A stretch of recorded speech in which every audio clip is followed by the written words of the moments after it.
I had $40 million in my account, but I kept it a secret. My children treated me like a beggar while spoiling my former rival, their stepfather. They mocked my humble life, unaware of my true strength. And then, at their bankruptcy hearing, I revealed the truth about who the real owner of their homes was. This moment shocked everyone, and the consequences were inevitable. Before we continue, please subscribe to the channel and let us know where you are listening in the comments. God, what a rust bucket! Lindsay sneered as she stepped out of her sleek sedan, eyeing my 1998 Chevrolet Malibu with the same disgust she'd reserved for roadkill. The evening light caught the fresh scratches on the passenger door, battle scars from the used car lot where I'd bought it that morning. Charlie emerged from the driver's side, shaking his head. "You're such a beggar, Dad. Our stepdad just got a new BMW. Silver, leather seats, the works. And you're out here celebrating this?" I forced a smile, wiping my hands on the kitchen towel I'd been holding. "Come on in, kids. Dinner's ready. I made your favorite, meatloaf and mashed potatoes." "Meatloaf?" Lindsay's voice dripped with mockery. "When was the last time you had a decent meal? Richard took us to that new steakhouse downtown last week. $100 steaks, imported wine." They followed me into the small kitchen where I'd set the table with my best plates, the ones their mother had left behind after the divorce. The overhead light cast harsh shadows across the worn linoleum, making everything look smaller, shabbier. "Sit down, please," I said, gesturing to the chairs. "I thought we could celebrate together." Charlie slumped into his seat like he was doing me a favor. "Celebrate what, exactly?" "That beater outside." "Dad, it's embarrassing.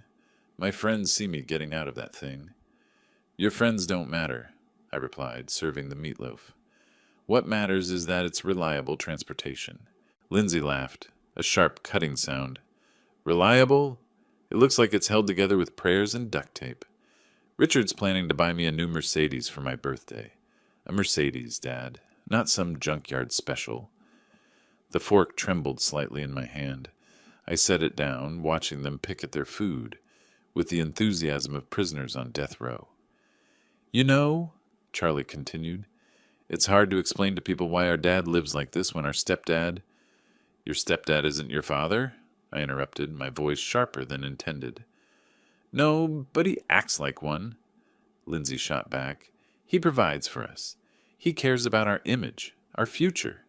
Look at this place, Dad. When was the last time you bought new furniture or fixed that leaky faucet?"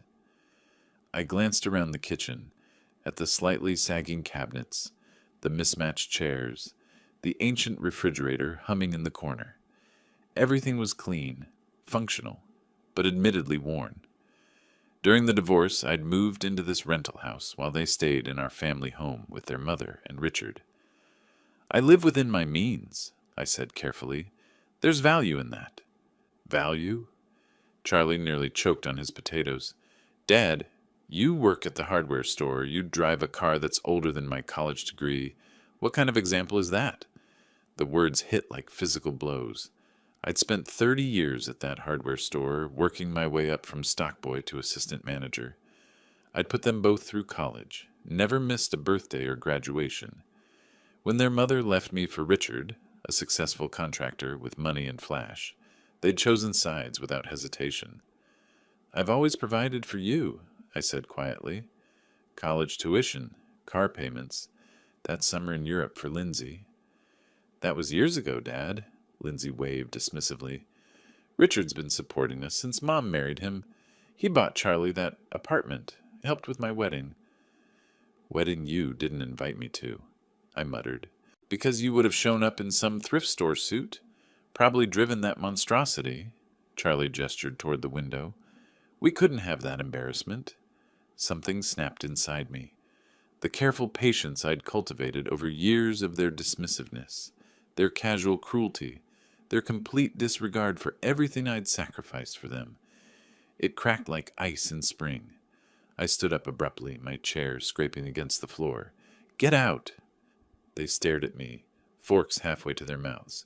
I said, "Get out of here!" Now. Dad, Lindsay started.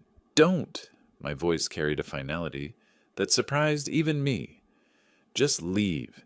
Take your opinions about my car, my house, my life, and get out. Charlie stood slowly, his face flushed with anger and surprise. Fine, but don't come crying to us when you need help.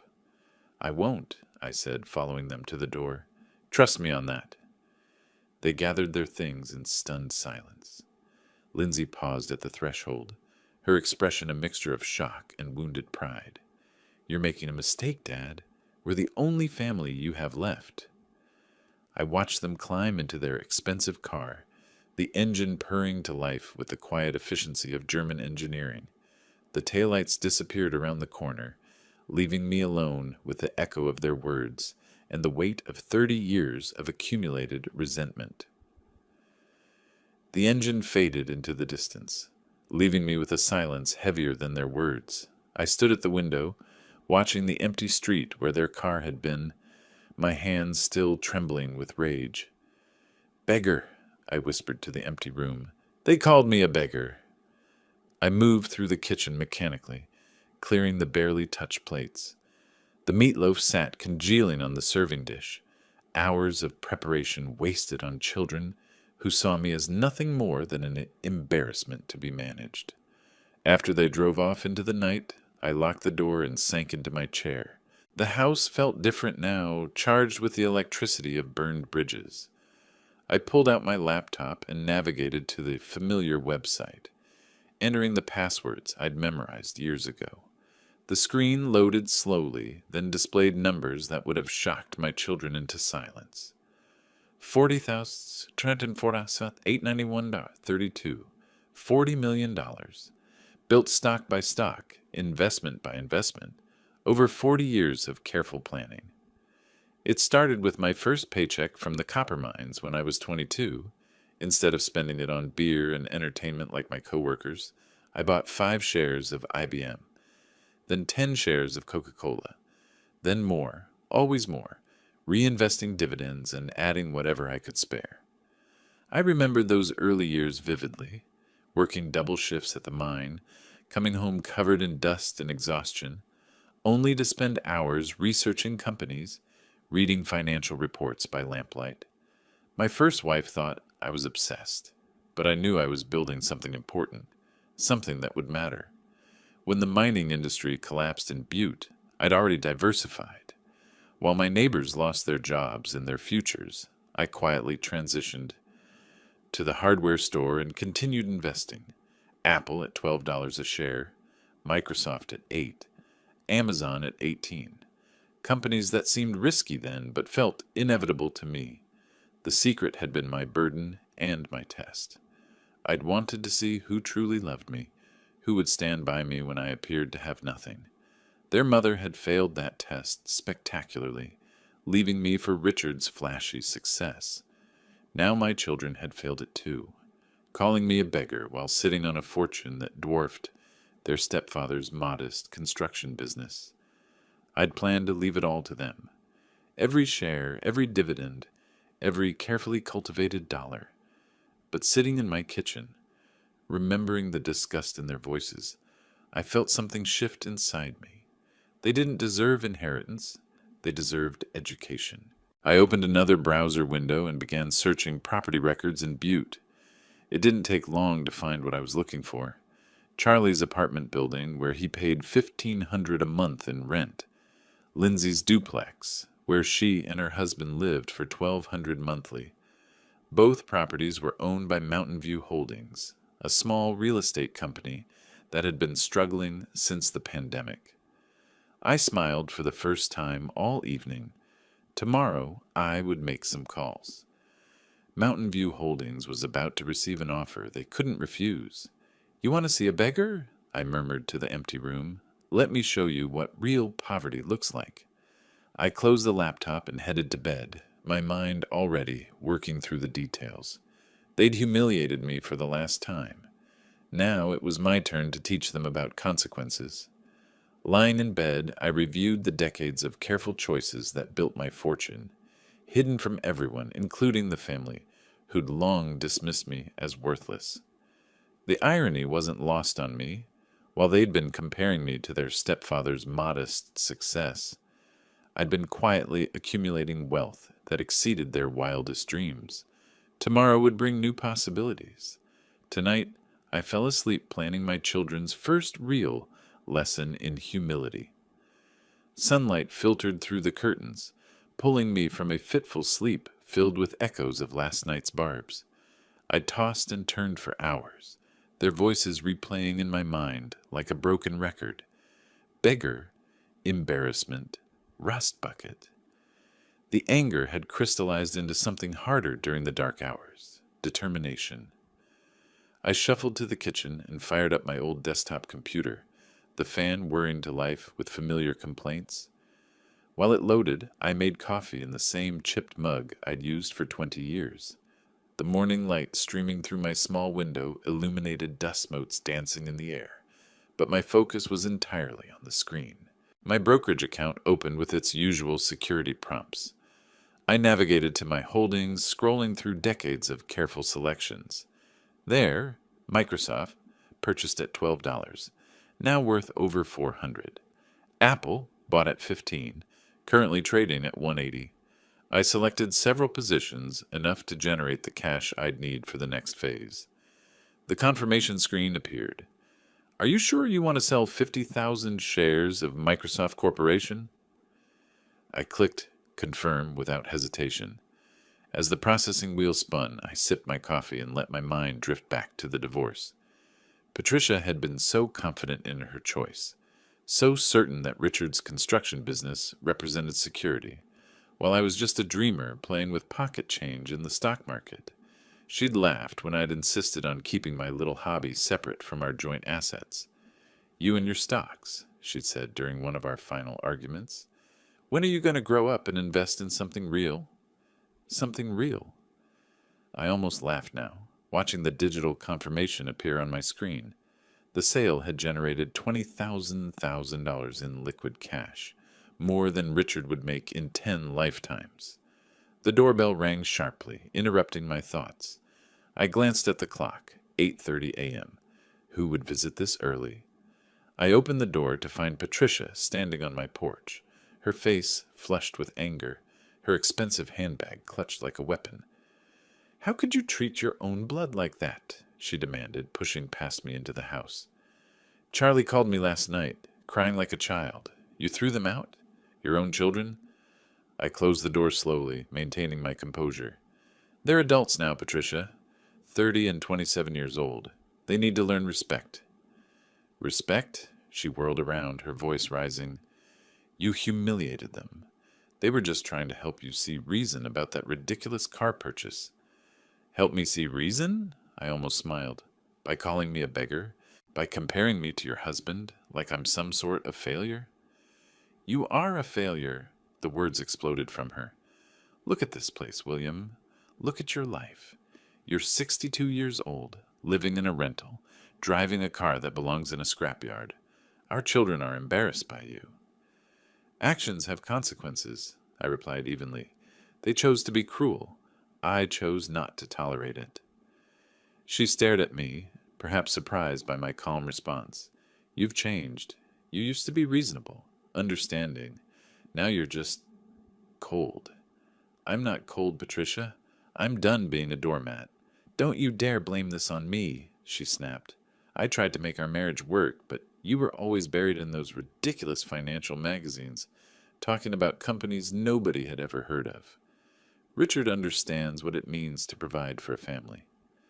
Richard, I repeated softly, the man you had an affair with while I was working double shifts to pay for Charlie's college. Her face went white. That's ancient history. Is it? Because it seems like you're all still living in that same fantasy where I'm the villain and you're the victims. She stood there for a moment, speechless, her anger deflating into something that looked almost like uncertainty.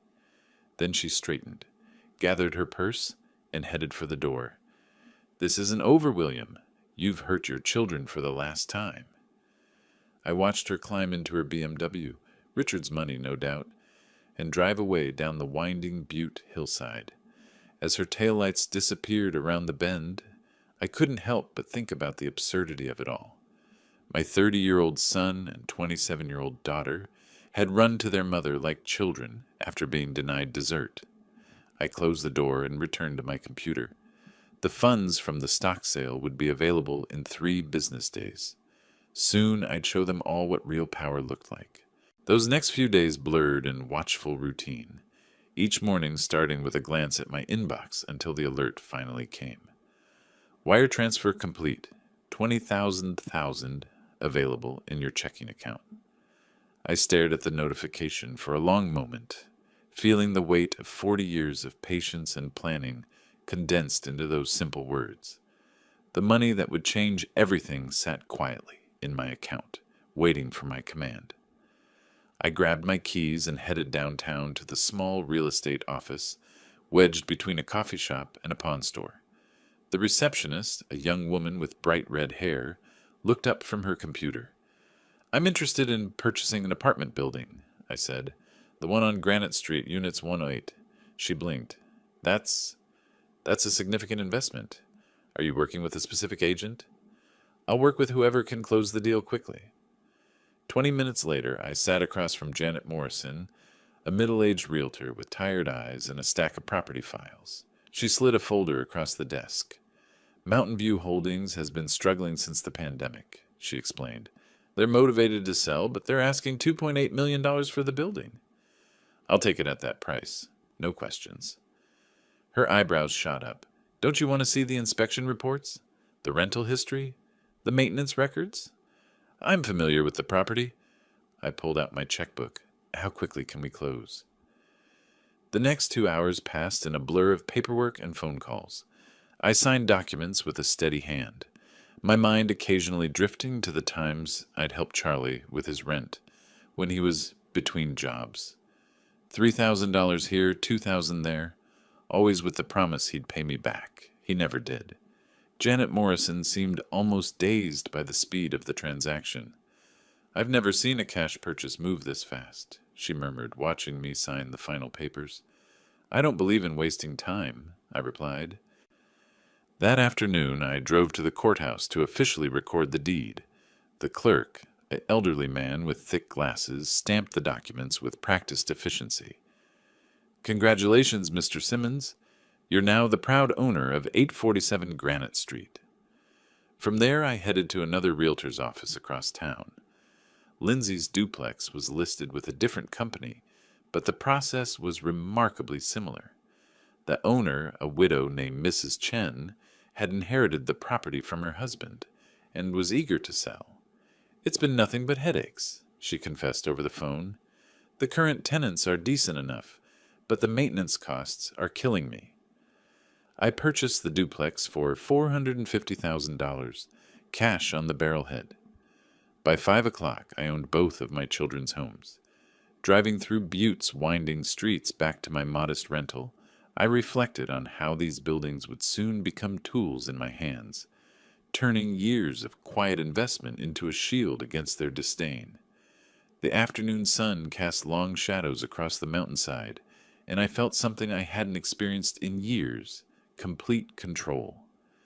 At home, I spread the deeds across my kitchen table like a general reviewing battle plans. Charlie's apartment, acquired. Lindsay's duplex, acquired. Phase 1 of my education program was complete. I picked up my phone and scrolled to the property management company's contact information. Tomorrow, I would inform them that rents would be increasing significantly. After all, new ownership meant new rules. My finger hovered over the call button as I considered the conversations that would follow. Soon my children would learn that their beggar father had become their landlord. With the deed still warm from the printer, I wasted no time, pulling up my anonymous email to set the wheels in motion. The evening's quiet reflection had solidified my intent, transforming yesterday's anger into today's calculated action. I opened a new message to Janet Morrison, my fingers steady on the keyboard. "As the new owner of 847 Granite Street, I'm implementing immediate rent increases. Unit 4 will increase from 1,500 to 4,500 monthly, effective next month. Please notify the tenant immediately. I paused, remembering Charlie's 25th birthday when I'd quietly paid off his credit card debt. $3,000 he'd racked up on restaurants and clothes. He'd thanked me with a distracted nod, already planning his next purchase. The second email was equally brief. For the duplex property, Unit B rent increases from 1,200 to 3,600 monthly. Same timeline, handle this discreetly. I hit send on both messages, then leaned back in my chair. The email sent. My phone rang within 2 hours. Janet Morrison's voice carried a note of concern I hadn't heard before. Mr. Simmons, I've delivered the notices as requested. But I have to tell you, the reactions were intense. Go on, I said, setting down my coffee cup. The young man in Unit 4, Charlie, he completely lost it.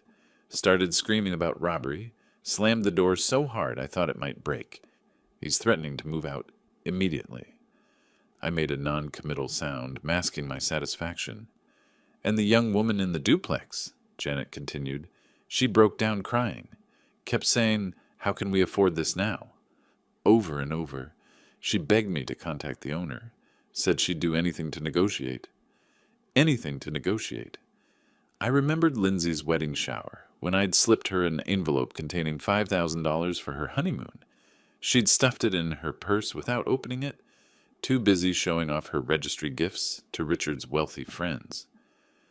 These are fair market adjustments, I told Janet. If they can't afford the new rates, they're welcome to find housing elsewhere.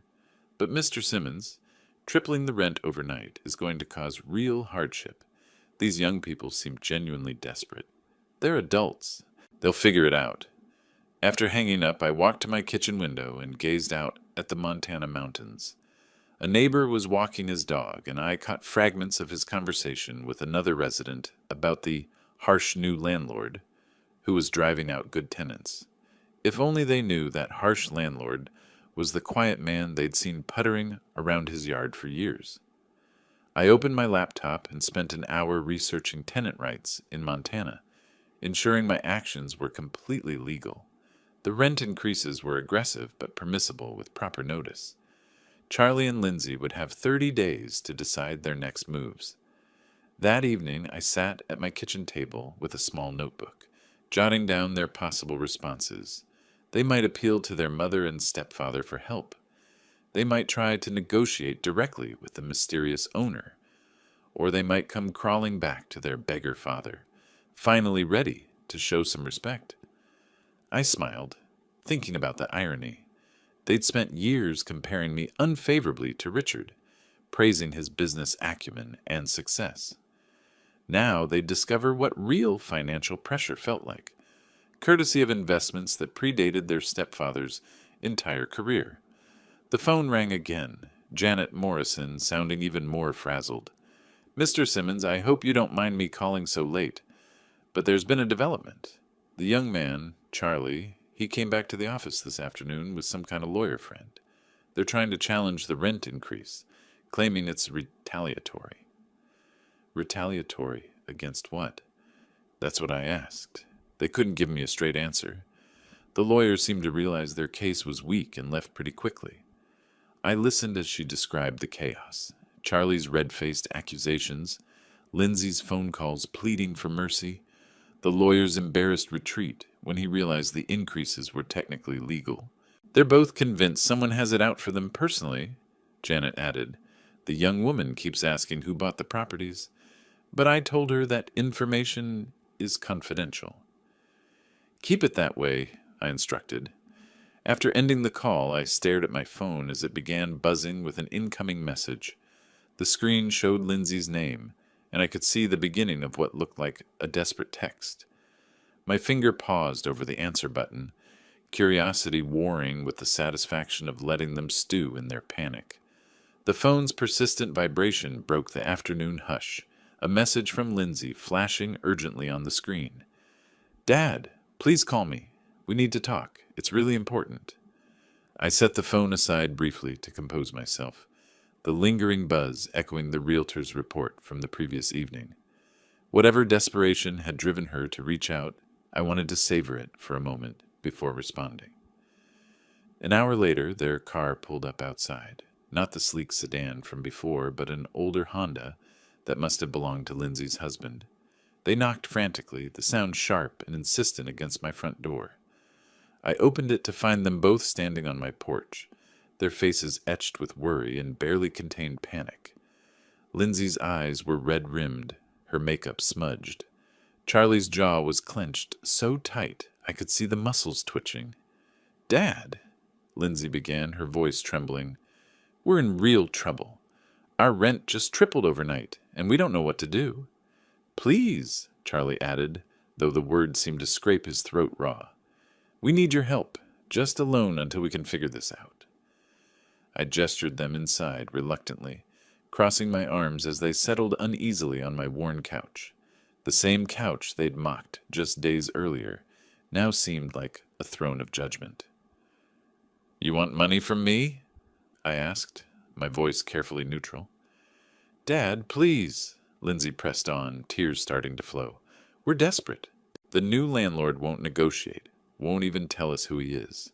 We could lose our homes." "You've called me a beggar before," I replied, shaking my head slowly. "Handle it yourselves." Charlie's facade cracked. "I was right then. You are one." "Fine. We'll just go to Mom and our stepdad. They'll help us. They actually care about family." "Yes," Lindsay chimed in, wiping her eyes with the back of her hand. "Richard would never let us suffer like this. He understands what it means to support the people you love." I paced to the window, looking out at the street where their borrowed car sat like a monument to their reduced circumstances. The irony was delicious. They were so busy planning their escape to Richard that they couldn't see the trap closing around them. "So go to Richard," I said simply. "Ask him for $3,600 a month for Lindsay, $4,500 for Charlie. Every month. See how long his generosity lasts." "That's not the point," Charlie exploded, jumping to his feet. "You're our father. You should want to help us." "Help you with what? Living beyond your means? Spending money you don't have on things you don't need?" "We don't spend money we don't have," Lindsay protested, but her voice lacked conviction. "Really?" I turned back to face them. "Charlie, what did you spend last month on restaurants?" "Lindsay, how much was that purse you carried to dinner last week?" They exchanged glances, and I saw the truth in their expressions. They'd been living like wealthy people on working-class incomes, subsidized by their stepfather's occasional largesse and their own denial. "That's different," Charlie muttered. "Is it? You mock my modest life, call me an embarrassment, then come running here when your fantasy lifestyle hits reality." As I spoke, my eyes fell on a small wooden box on my mantel, a childhood craft project Lindsay had made in elementary school, painted with bright flowers and the words, "Best Dad Ever." The innocent little girl who'd created that treasure had grown into this desperate woman sitting on my couch, too proud to admit her mistakes, but not too proud to beg for money. "We're sorry about the other night," Lindsay said quietly. "We didn't mean to hurt your feelings." "My feelings?" I almost laughed. "You think this is about hurt feelings?" "Then what is it about?" Charlie demanded. "Respect," I said. "Something you've never shown me." They sat in tense silence, the weight of years of casual cruelty settling between us like dust. Finally, Charlie stood up, his face flushed with anger and wounded pride. "Fine, we'll figure it out ourselves, but don't expect us to come crawling back when you're old and need help." "I won't," I replied calmly. As Charlie stormed toward the door, his parting shot reminded me of all the times I'd swallowed their slights, but no longer would I let that define our relationship. Lindsay followed, pausing at the threshold to look back at me with something that might have been regret. "This isn't over, Dad," she said softly. I watched their car disappear down the street, my mind already turning to their next moves. They'd go to Patricia and Richard now, hat in hand, begging for rescue. Soon they'd discover that their stepfather's generosity had limits, and their mother's influence could only stretch so far. As their headlights dissolved into the gathering dusk, a heavy quiet settled over the house, broken only by my steady breaths as I contemplated their inevitable backlash. I secured the door with deliberate care and settled into my armchair, the residual tension from their parting words still crackling in the air like electricity before a storm. I didn't have to wait long to see their strategy unfold. Over the following days, whispers began circulating through Bate's tight-knit community like poison in a well. Mrs. Henderson from next door mentioned it first, her voice carefully neutral as she tended her garden. "Such a shame about your family troubles, William. I hope you can work things out." At the coffee shop on Main Street, I overheard fragments of conversation from the corner booth, where Lindsay sat with her friend Sarah, tissues crumpled in her hands. "He just cut us off completely," she was saying, her voice breaking with practiced precision. "After everything we've done for him, trying to help him see reason about his finances." The lies were elegant in their simplicity. They painted me as the cruel father who'd abandoned his struggling children, while they became the victims of my heartless indifference. No mention of their mockery, their years of dismissiveness, their endless comparisons to their stepfather. Charlie's approach was more direct. Anonymous notes began appearing in my mailbox, nothing threatening enough to involve police, but pointed enough to make their message clear. "This won't end well for you," read one typed message. "Family is everything," said another. The phone calls came next. Unknown numbers, silence when I answered, then Charlie's voice disguised but unmistakable. "You made a mistake, old man. We won't forget this." I listened calmly, then hung up without responding. Let him rage into the void. The envelope arrived on a Tuesday morning, official and thick. Legal letterhead from Patterson and Associates, delivered by registered mail. I slid it open carefully, my coffee cooling as I read the contents. Notice of intent to sue for emotional distress and abandonment of parental duties. Patricia's signature sprawled across the bottom, alongside those of my children. They were claiming I'd caused them severe emotional trauma through my sudden and inexplicable withdrawal of support.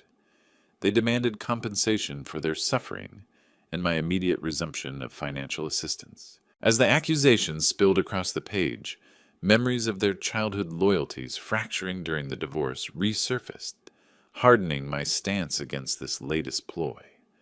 I remembered 13-year-old Charlie asking if he could change his last name to Richards, and 15-year-old Lindsay refusing to visit because my apartment was too depressing.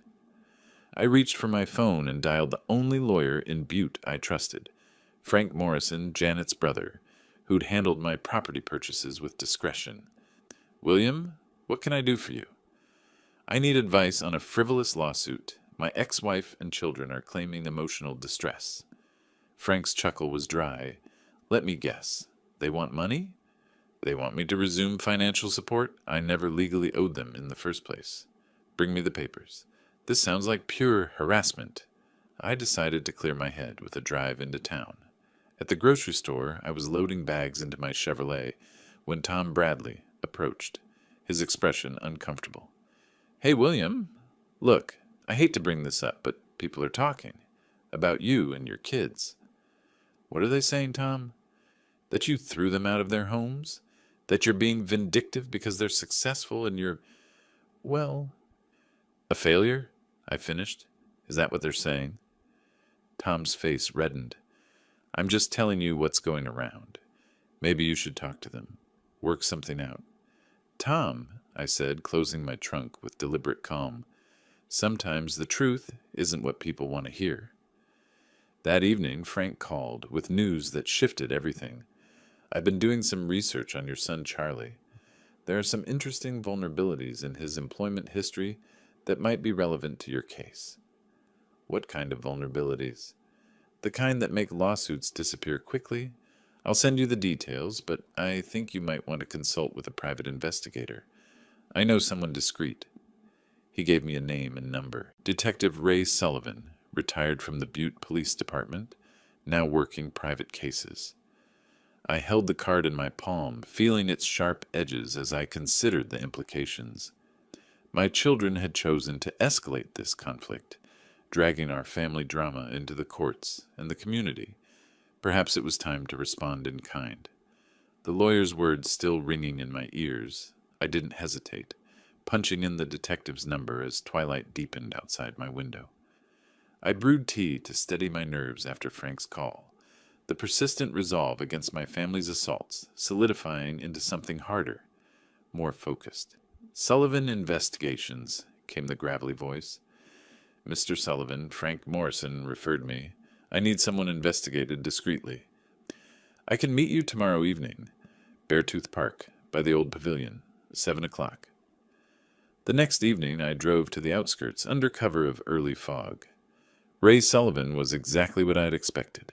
Weathered face, careful eyes, the kind of man who'd spent decades reading people's secrets. "What are we looking for?" he asked, settling onto the park bench beside me. "My son Charlie works at Mountain States Insurance. I suspect he's been cutting corners. Maybe padding expense accounts, falsifying reports. His character suggests he'd take shortcuts if he thought that he could get away with it." Sullivan nodded, pulling out a small notebook. "How deep do you want me to dig?" "Deep enough to find the truth, nothing more, nothing less." 2 weeks later, the detective's report arrived in a plain manila envelope. I spread the contents across my kitchen table, reviewing each document with meticulous care. Charlie's employment file painted a picture of escalating dishonesty, fabricated mileage reports, inflated client dinner receipts, even a few instances of claiming overtime for hours he'd never worked, evidence confirmed. Sifting through the detective's dossier, I saw echoes of Charlie's lifelong shortcuts, from skipping chores as a boy to these professional deceptions, solidifying my path forward. The receipt for a supposed client dinner at a restaurant that had been closed for renovations reminded me of 16-year-old Charlie, claiming he'd spent his allowance on school supplies, when I'd later found video game receipts in his backpack. I hesitated for perhaps 30 seconds, remembering the child who'd once helped me wash my car for pocket money. Then I recalled his voice on the phone. "This won't end well for you, old man." I typed the anonymous email carefully, attaching scanned copies of the evidence. "Your employee, Charlie Simmons, has been systematically defrauding your company. Documentation attached. A concerned citizen." The message sent with a soft electronic chime. I sealed additional copies in an envelope addressed to Mountain States Insurance's corporate headquarters, adding a cover letter detailing the pattern of fraud.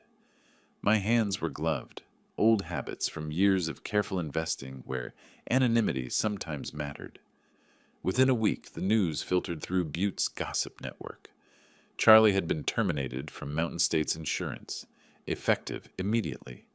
The official reason was violation of company policies, but the rumors were more colorful. "They found out he was stealing," Mrs. Henderson whispered over her fence. "Caught him red-handed with fake receipts." I listened to her theories with the same neutral expression I'd worn for 40 years of family gatherings. When she asked what I thought, I simply said, "Actions have consequences." A day later, I caught a social media post from one of Lindsay's friends. "Prayers for the Simmons family during this difficult time. Sometimes life just hits you from all sides." I noted Lindsay's rising desperation through that snippet, my thoughts drifting to her vulnerabilities. She'd always been the more emotional of my children, quicker to crack under pressure. Charlie's job loss would terrify her, making her wonder if she was next. The question was, what secrets was she hiding? I closed my laptop and walked to my window, watching the Montana sky darken over the mountains. Phase 2 of my education program was complete. Soon it would be time to begin Phase 3. The snippet about Lindsay's frantic posts lingered in my mind as I booted up the computer, fingers poised over keys ready to tilt the scales further. The evening's reflections on Charlie's downfall had shifted my focus to Lindsay, and the lingering glow of my screen mirrored my growing resolve. If Charlie was the brute force of their partnership, Lindsay was the subtle manipulator, which meant her downfall required a different approach. I pulled up the detective's second report, the one I'd commissioned specifically on Lindsay's real estate practices. Ray Sullivan had been thorough, documenting a pattern of client deceptions that would make any ethical realtor cringe. Property valuations inflated by 20%, foundation cracks concealed with strategic furniture placement, water damage hidden behind fresh paint and creative staging. The evidence was damning. Forged inspection reports, altered property histories, even testimonials from clients who discovered problems months after closing. One elderly couple had bought a house with a compromised roof that Lindsay had assured them was recently renovated. The repair costs had wiped out their savings. Post sent. I uploaded the files to 3 anonymous review sites, each post carefully crafted to appear organic, a concerned citizen sharing documented evidence of fraud. The forums accepted the submissions instantly. My IP address masked through layers of encryption Ray had helped me set up. Next, I compiled email addresses from Lindsay's client files, sending each person a carefully worded message. You may want to investigate your realtor's practices. Documentation attached. The evidence spoke for itself. No editorial commentary needed. Within hours, reactions poured in swiftly. Butte's real estate community was small, and word traveled fast.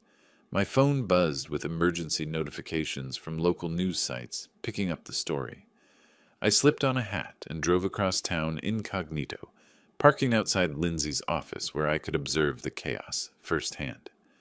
Through the window, I watched her pacing frantically, her phone pressed to her ear. "No, Mrs. Patterson, I can explain." "Yes, I understand you're upset, but—" The call ended abruptly. I could see her shoulders shaking. Another client stormed into the office, his voice carrying through the glass. "You've ruined my investment. That foundation you swore was solid is cracking down the middle." Lindsay's attempts at damage control only made things worse. Her social media posts defending her practices came across as defensive and hollow. "These are baseless accusations from anonymous sources," she wrote. "I've always acted with integrity." The comments section exploded with rebuttals from verified clients, each sharing their own horror stories. As the first client review went viral in our small town, I pictured Lindsay's face crumpling just as mine had during their endless taunts, a quiet justice finally taking shape. At the weekly town meeting, I sat in the back row as angry homeowners shared their stories. The mayor called for an investigation into local real estate practices. The state licensing board had already received formal complaints. Within a week, Lindsay's office was empty. The "For Rent" sign in the window told the story better than any news article could. That evening, I found myself walking Butte's quiet streets, breathing in the crisp Montana air. The detective's work had been precise and devastating. Lindsay's reputation was destroyed, her career finished. Like Charlie, she'd learned that actions truly had consequences. As I turned onto my street, I noticed a stack of mail waiting in my box. Bills, advertisements, and something that made me pause, an official envelope with the seal of the Butte County Court. Inside, a bankruptcy filing notice with a familiar name, Charles William Simmons. My eyes narrowed on the court notice, calculating the timing. The hearing was scheduled for next Friday. Both of my children would be there, desperate and cornered. It would be the perfect stage for the final act of my education program. The bankruptcy notice stared up from the envelope, its formal script pulling me into the next phase as I prepared for the inevitable courtroom face-off. I set aside Lindsay's updates to address this new development. The shared thread of my children's financial collapse, weaving everything together with poetic precision. I gathered my files and drove to the courthouse under gray skies, arriving early to observe the proceedings from the back row. The Butte County Courthouse smelled of old wood and decades of legal drama, its high ceilings echoing with whispered conversations. Charlie sat at the petitioner's table, his lawyer shuffling papers with the resigned air of someone managing an inevitable loss. His fingers drummed nervously against the wood, and I could see sweat beading on his forehead despite the cool morning air. Lindsay had come to support him, her presence a testament to their continued alliance against the world. She kept glancing around the room anxiously, as if expecting more bad news to materialize from the shadows. The judge, a stern woman in her 50s, reviewed the bankruptcy petition with practiced efficiency. "Mr. Simmons, you're claiming debts exceeding $150,000, with assets of less than $30,000? "Yes, Your Honor," Charlie replied, his voice barely above a whisper. "And your primary creditor is listed as unknown property owner for back rent?" This was my moment. I rose from my seat, documents in hand, feeling the weight of decades lift with each step toward the front of the courtroom. "Your Honor, I can clarify that matter." The room fell silent. Charlie's head snapped around, his eyes widening as recognition dawned. "I'm the landlord you've cursed," I announced, my voice carrying clearly through the sudden hush, "and my accounts hold $40 million. Gasps rippled through the courtroom. Charlie's mouth opened and closed like a fish struggling for air. "This can't be," he stammered, half rising from his chair. I handed the court clerk my property deeds, bank statements, and eviction papers. I own both properties where my children live. Given their continued harassment and threats, I'm initiating immediate eviction proceedings. The judge examined the documents with raised eyebrows. "Mr. Simmons, the elder Mr. Simmons, these appear to be in order. The bankruptcy filing becomes irrelevant if you're the primary creditor." "Dad!" Lindsay's voice cracked like a whip. "You can't do this to us." Handing over the proofs, I felt the weight of decades lift, each figure on the statement a testament to the patience that now delivered this irreversible blow. The judge's gavel fell with sharp finality. Petition denied. Immediate eviction granted. Court adjourned. The courtroom erupted in murmurs and shifting papers. Charlie sat frozen, staring at the bank statements that showed more money than he'd ever imagined his beggar father could possess. $40 million, he whispered. "You had $40 million and you let us mock me, humiliate me, call me a failure?" I finished. "Yes, I did. I wanted to see who you really were." Lindsay was crying now, her carefully applied makeup streaking down her cheeks. "We're your children. How could you do this to your own blood? I gave you every opportunity to show respect, to demonstrate the character that would have made you worthy heirs. Instead, you chose cruelty." The bailiff approached with the official eviction notice. "You have 72 hours to vacate the premises." As I walked toward the courthouse exit, I heard footsteps behind me. My children were following, their earlier confidence replaced by desperate pleading. But I kept walking, my back straight, my mind already turning to the quiet satisfaction of justice finally served. Their voices faded as I pushed through the heavy courthouse doors, stepping into the Montana afternoon where the mountain air had never tasted sweeter. Their shadows lengthened on the courthouse stone as they hurried toward me, faces etched with a mix of fear and feigned remorse that I had long anticipated. I straightened my coat against the chill wind, carrying their whispered urgencies, the unresolved courtroom tension lingering in my posture as I prepared for what I knew would be their final gambit. "Dad, wait!" Lindsay called out, her heels clicking frantically against the pavement. "Please, we need to talk." I paused at the courthouse steps, watching them approach with the desperation of drowning swimmers, reaching for a life preserver. Their earlier arrogance had crumbled, replaced by the raw panic of people who'd finally grasped the magnitude of their mistakes. Charlie reached me first, his face pale and drawn. "Dad, we're so sorry. We didn't know. We never realized you had $40 million, I finished calmly. "No, you didn't know, because you were too busy mocking me to notice." Without warning, they both dropped to their knees on the courthouse steps, their expensive clothes scraping against the rough stone. The public display drew stares from passing pedestrians, but they were beyond caring about appearances now. Please forgive us, Lindsay sobbed, her mascara streaming down her cheeks. We'll change, we promise. We'll be better children. Charlie's voice cracked as he spoke. We were wrong about everything. The car, the house, the way we talked to you. We're begging you, don't do this to us. They knelt before me, invoking childhood memories with calculated desperation. Lindsay pulled out a small wooden heart I'd carved for her in elementary school, holding it up like a peace offering. Remember when you made this for me? You said it would always keep us connected. We're still your children, Dad. We're still family. Watching them scramble for words that once cut deep, I felt the chains of obligation dissolve, replaced by a freedom earned through years of unseen fortitude. The heart in Lindsay's hand reminded me of all the sacrifices they'd dismissed, all the love they'd rejected in favor of their stepfather's flashier offerings. It's too late for that, I said firmly, stepping back from their grasping hands. You've shown your true colors. The money doesn't change what you are. But we'll pay rent, Charlie pleaded. We'll get jobs. We'll... No more.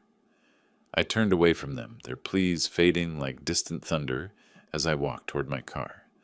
I drove back through familiar streets, their desperate voices echoing in my memory. By the time I reached my house, the eviction process was already in motion. My phone buzzed with updates from the property management company. Both properties are being secured, Janet Morrison reported. The tenants have 72 hours to remove their belongings. Over the next 3 days, I watched from a distance as my children's lives unraveled completely. Charlie's unemployment left him scrambling for any work he could find, but his reputation preceded him now. Lindsay's real estate license was suspended pending investigation, her former clients filing lawsuits for fraud and misrepresentation. The eviction officers arrived precisely on schedule. Through intermediaries, I heard about their frantic packing, the neighbors gathering to watch the spectacle, the moving truck filled with furniture they'd have to sell to pay for temporary housing. Their luxury cars were the first to go, repossessed when they couldn't make the payments. Designer clothes, expensive electronics, all the status symbols they'd once flaunted, were sacrificed to pawn shops and online sales. Charlie ended up in a weekly rate motel on the outskirts of town, his pride finally broken. Lindsay couch-surfed between friends, each stay growing shorter as her welcome wore thin. The phone rang one evening as I was reading in my armchair. Patricia's voice was tight with barely controlled rage. "You've destroyed them, William. Are you satisfied now?" "I didn't destroy them," I replied calmly. "I simply stopped enabling their destruction of themselves." "They're your children." "They stopped being my children the moment they chose contempt over love, the moment they decided Richard was more valuable than the man who actually raised them." She hung up without another word. The eviction confirmation call came the next morning, the agent's voice crisp and professional. "Both properties are now vacant and available for re-rental. What are your instructions?" I set down the phone and moved to my desk, where my stock portfolios glowed on the computer screen.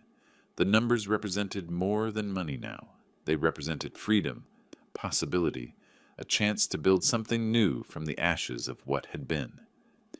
The eviction agent's voice still fresh in my ear, I turned to the glowing screen, ready to reshape the remnants of my old life into something unbound.